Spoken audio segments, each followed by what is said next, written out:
प्राकृतिक संसाधन natural resources class 9th Bharti भवन केमिस्ट्री चैप्टर 5 है। देखिए पहला सवाल क्या है, वायुमंडल का कौन सा क्षेत्र पृथ्वी से निकट है और इसका क्या महत्व है। वायुमंडल में जो परतें होती हैं वायु की सबसे निकट होता है क्षोभ मंडल, और इसका क्या महत्व है क्षोभ मंडल का कि सभी जीव पेड़ पौधे सभी इसी में निवास करते हैं, सांस लेते हैं, यही इसका महत्व हो गया।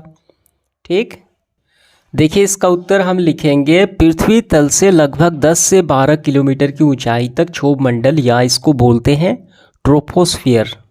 ठीक है, जो वायुमंडल का पृथ्वी से सर्वाधिक निकट क्षेत्र है कौन है, क्षोभ मंडल है। ठीक, इसका महत्व यह है कि यहाँ मनुष्य वनस्पति अन्य जीव जंतु निवास करते हैं, अर्थात हम सांस लेते हैं। कि जल जीवन के लिए अनिवार्य है, इस कथन की पुष्टि करें। ये तो बात सही है, बिना जल के जीवन की कल्पना भी संभव नहीं हो पाएगी, चाहे मनुष्य है हो चाहे कोई भी जीव हो, उसके लिए जल तो अनिवार्य है। ठीक है, तो जल जीवन के लिए अनिवार्य है, इस स्टेटमेंट जो कथन है इसको पुष्टि करना है। देखिए आपका उत्तर जो है हमको यहाँ से करना है, जल मानव जीवन का मुख्य आधार है। क्या है, मानव जीवन का आधार ही है जल। मानव को जीवित रखने के लिए वायु के बाद दूसरा स्थान जल ही का है। जल के बिना जीवन संभव नहीं और न ही कोई विकल्प है कि हम दूसरा चीज़ इसको जल के दूसरे स्थान पर ले सकते हैं, इसका कोई विकल्प है ही नहीं। आधुनिक समय में सिंचाई, जल विद्युत उत्पादन, मत्स्य पालन, जल यातायात, ये सारे जल के बिना ठीक है नहीं संभव है। पीने, नहाने, भोजन बनाने, कपड़ा साफ करने, ठीक, तो इसके लिए जल आवश्यक है। तो यहाँ तक आपको कर लेना है। तो इस कथन की पुष्टि ये हो जाती है कि जल जो है मानव जीवन का मुख्य आधार है। ठीक है, ये पूरा आपका यहाँ तक आंसर हो गया। देखिए अगला सवाल है तीसरा, मिट्टी की उर्वरता से आप क्या समझते हैं। देखिए पेड़ पौधे की अच्छी वृद्धि विकास के लिए मृदा में पोषक तत्वों की पर्याप्त उपलब्धता को क्या बोलते हैं, मृदा की उर्वरता। जब इसकी कमी पड़ जाए तो पोषक तत्व की कमी पड़ जाती है तो मृदा की उर्वरता नहीं यानी बंजर हो जाती है। ठीक है, भूमि की ऊपरी परत होती है जिसको बोलते हैं मृदा की उर्वरता। ठीक, तो जिसमें कौन कौन से तत्व होते हैं, देखिए carbon, hydrogen, oxygen, nitrogen, potash, magnesium, sulphur, ये सारे होते हैं। इसके बाद देखिए चौथा, उदाहरण के साथ नवीकरणीय और अनवीकरणीय ऊर्जा संसाधनों को समझाएं। देखिए पहला है नवीकरणीय संसाधन, रिन्यूएबल रिसोर्सेस। ठीक, वे संसाधन जो लगातार उपयोग होने पर पुनः उत्पन्न हो जाते हैं, बनते रहते हैं, जैसे कि वायु, सौर ऊर्जा, जल विद्युत हो गया, ये सारे। ठीक है, इसके एग्जाम्पल हो गए। अनवीकरणीय की बात की जाए, वे संसाधन जो एक बार समाप्त हो जाए, जल्दी उत्पन्न नहीं होते, बनने में लाखों वर्ष लग जाते हैं, जैसे कोयला, पेट्रोलियम, जीवाश्म ईंधन। ये ठीक, ये हो गए, ये दोनों समझ में आ गया। अब देखिए 5 नंबर सवाल क्या है, कुछ वायु प्रदूषकों का उल्लेख करें।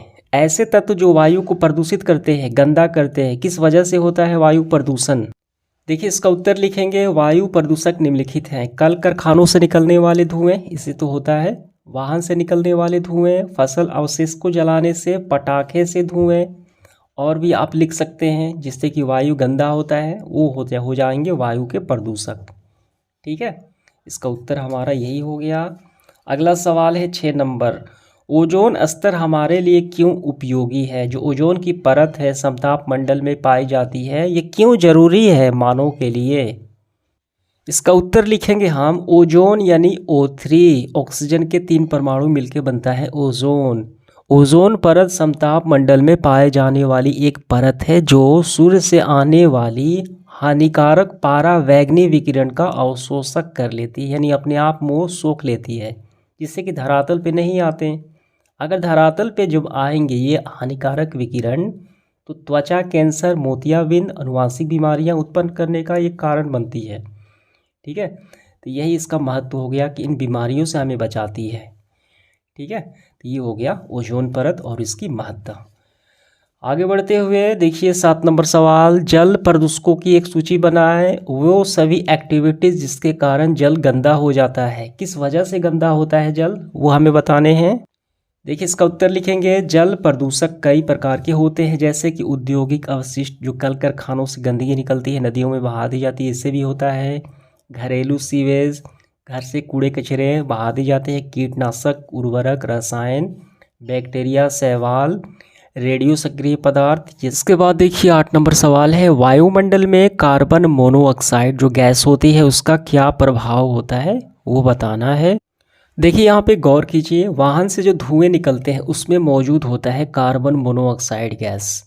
ठीक, जो हम सांस लेते हैं वो शरीर में पहुँचता है फेफड़ों में, तो वो क्या करता है, रक्त में मिल जाता है और हेमोग्लोबिन जो होता है आरबीसी, ठीक से अभिक्रिया करके क्या बनाता है, कार्बोक्सी हेमोग्लोबिन का निर्माण करता है। ठीक है, तो इससे क्या होता है, इससे अनेक दुष्प्रभाव होते हैं, दमा, सांस की गतिविधि, ये सारी बीमारियां हो जाती हैं। तो यही आपको पूरा लिख लेना है, यहाँ तक समझ में आ गया। अगला सवाल है 9 नंबर, ओजोन ऊपरी वायुमंडल में कैसे बनता है, जो ओजोन परत है वो कैसे बनती है आखिर वायुमंडल में। देखिए हम इसका उत्तर ऐसे करेंगे, ओजोन ऑक्सीजन का एक रूप है जिसमें ऑक्सीजन के 3 परमाणु होते हैं। इसका निर्माण वायुमंडल की ऊपरी परत में पारावैंगनी प्रकाश द्वारा ऑक्सीजन गैस के टूटने से होता है। पारावैंगनी प्रकाश आती है, ऑक्सीजन गैस की ये संयोग करके टूट जाती है तो बन जाता है ओजोन की परत। ठीक, समझ में आ गया, तो यहाँ तक कर लेना है, ये पूरा ये समीकरण भी बना लेना है आपको। नेक्स्ट पार्ट देखिए 10 नंबर, नाइट्रिक ऑक्साइड NO और नाइट्रोजन डाइऑक्साइड NO3, ठीक, NO और NO3 वातावरण में यानी वायुमंडल में कैसे बनता है, ये दोनों कैसे, समीकरण देकर हमें बताने हैं। बिल्कुल सरल है। देखिए यहाँ पे NO और ऑक्सीजन ये मिलने से बनता है नाइट्रिक ऑक्साइड। ठीक है, अब इसके बाद यहाँ पे नाइट्रिक ऑक्साइड जब फिर ऑक्सीजन से ऑक्सीकरण होता है तो बन जाता है नाइट्रोजन डाइऑक्साइड। और इसका मुख्य रूप से कैसे बनता है, देखिए वायुमंडल में जब बिजली चमकती है तो वायुमंडल का नाइट्रोजन ऊर्जा प्राप्त करके नाइट्रोजन से ऑक्साइड में बदल जाता है। ठीक, यहाँ पर भी आप समझ सकते हैं, देखिए N2 ऑक्सीजन NO हो गया। ठीक है, और वही यही NO यानी नाइट्रिक ऑक्साइड ऑक्सीजन संयोग करके बन जाता है NO2 नाइट्रोजन डाइऑक्साइड। इसका आंसर हम काफ़ी अच्छे से ऐसे लिखेंगे, वातावरण में नाइट्रिक ऑक्साइड NO बिजली चमकने और उच्च तापमान पर बनता है, जबकि NO2 NO के ऑक्सीजन के साथ आगे ऑक्सीकरण से बनता है एवं जीवाश्म दहन से भी बनता है, जैसे लकड़ी के जलाने से भी बन जाता है। समीकरण देखिए दोनों का, ठीक है, N2 + O2 NO तड़ित बिजली हो गई और NO + ऑक्सीजन का बनता है NO2। ठीक है, ये उत्तर हो गया हमारा।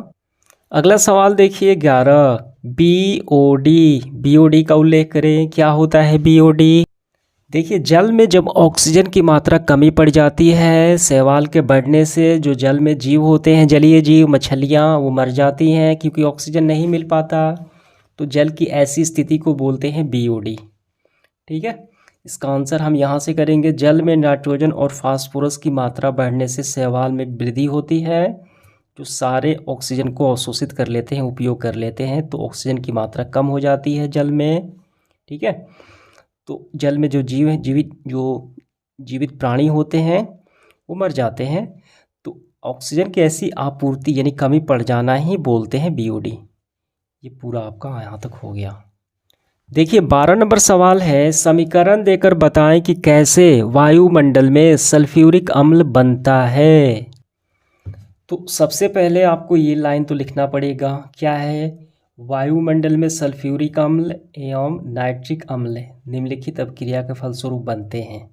दोनों बनते हैं, ये पहला एसिड, ये दूसरा एसिड। कैसे बनते हैं देखिए यहाँ पे, इसका आंसर हम काफ़ी अच्छे से ऐसे लिखेंगे।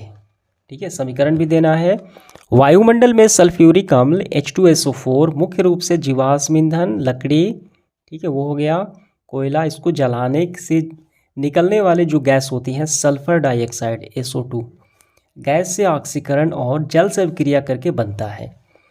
सल्फर ऑक्सीजन SO2 और इससे फिर ऑक्सीजन से अभिक्रिया SO3 सल्फर ठीक है, सल्फर डाइऑक्साइड अब इसके बाद सल्फर ट्राईऑक्साइड से जल की अभिक्रिया तो बन जाता है H2SO4। समझ में आ गया? तो ये पूरी प्रक्रिया हो जाती है। ये आपका पूरा आंसर हो गया। अगला सवाल है हमारा, किन कारणों से ओजोन की परत क्षीण होती है? तो ओजोन का नुकसान होना CFC के प्रयोग से। लिखेंगे ओजोन यानी O3 की परत का क्षरण के कारण के मुख्य जो है, ठीक है, कारण है क्लोरीन युक्त गैस जैसे CFC, क्लोरोफ्लोरोकार्बन और संबंधित गैसें, इसमें CFC होता हो। अगला है 14, कार्बन चक्र का वर्णन करें। कार्बन चक्र किसे बोलते हैं? तो ये रहा कार्बन चक्र। ये पूरा आपको यहाँ तक कर लेना है, ठीक है। देखिए कार्बन चक्र के बारे में हमें सिर्फ संक्षेप में ही बताना है, छोटे रूप में। यहाँ तक हो गया। अगला सवाल हमारा है 15, मिट्टी प्रदूषण रोकने के यानी मृदा प्रदूषण रोकने के कोई 3 उपाय बताना है। देखिए मृदा प्रदूषण कैसे बोलते हैं इसको, और इसको नियंत्रण के उपाय हो गया कूड़ा कचरों को नष्ट करना, पहला उपाय। ये देखिए लाल वाला है, यही आपको लिखना है, ज़्यादा लंबा नहीं। टोटल 3 हो गए, यही उपाय आपको कर लेने हैं। देखिए 16 नंबर सवाल है, प्रस्वेदन क्या है? इसका आंसर करेंगे हम, जल का कुछ भाग प्रकाश संश्लेषण प्रक्रिया द्वारा भोजन बनाने में, ठीक है, और प्रयुक्त करते हैं प्लांट, और शेष जल को प्रस्वेदन की क्रिया द्वारा वायुमंडल में छोड़ देते हैं, ठीक, जिसको हम क्या बोलते हैं? वाष्पीकरण, वाष्पोत्सर्जन इसको बोलते हैं, जो रंध्रों द्वारा होती है उसी को बोलते हैं प्रस्वेदन। यहाँ तक आपका आंसर हो गया। 17 नंबर है, प्रकाश संश्लेषण प्रक्रिया का क्या महत्व है? इसका उत्तर लिखेंगे, प्रकाश संश्लेषण प्रक्रिया में पौधे सूर्य की प्रकाश की उपस्थिति में, ठीक, और कार्बन डाइऑक्साइड तथा जल से अपना भोजन बनाते हैं तथा ऑक्सीजन वायुमंडल में रिलीज करते हैं, त्याग करते हैं। इसी को बोलते हैं प्रकाश संश्लेषण, ठीक। अमोनीकरण किसे कहते हैं? इसका उत्तर हुआ, जब जंतु या पौधे की मृत्यु हो जाती है, मर जाते हैं, तो मिट्टी में मौजूद अन्य बैक्टीरिया मरे हुए पौधे की स्थिति, ठीक, स्थित जो प्रोटीन होते हैं उसको अमोनिया में बदल देते हैं। इस पूरी प्रक्रिया को बोलते हैं अमोनीकरण। क्लियर हुआ? समझ में आ गया ये? तो समाप्त होता है सेशन हमारा। धन्यवाद।